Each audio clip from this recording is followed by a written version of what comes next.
खेत खलिहान, नदिया बहे लर लर के पानी, महुआ के छौहा मसुरताया थे, गौरा गौरी के गाथा सुनावे कहानी। झूमत है मुरमन के पंछी जब बाजे सुवाओ राउत नाथ।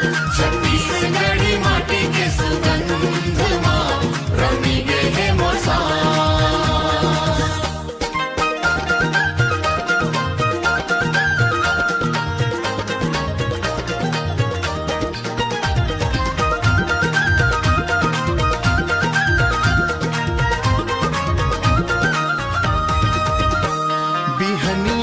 संझा तक काम करे परानी मन अपन गोठिया थे, तीजा पोरा तिहार में सब मिल के ठिठा औ छत्तीसगढ़ी गारी हंसा थे।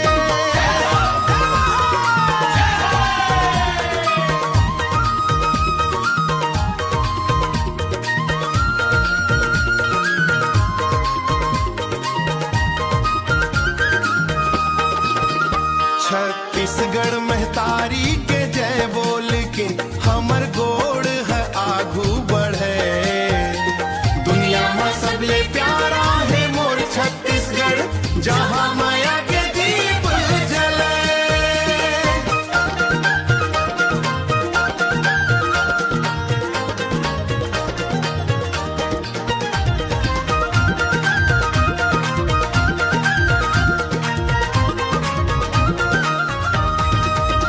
छत्तीसगढ़ महतारी के जय बोल के हमर गोड़ है आगू बढ़े, दुनिया में सबले प्यारा है मोर छत्तीसगढ़ जहाँ माया के दीप जले।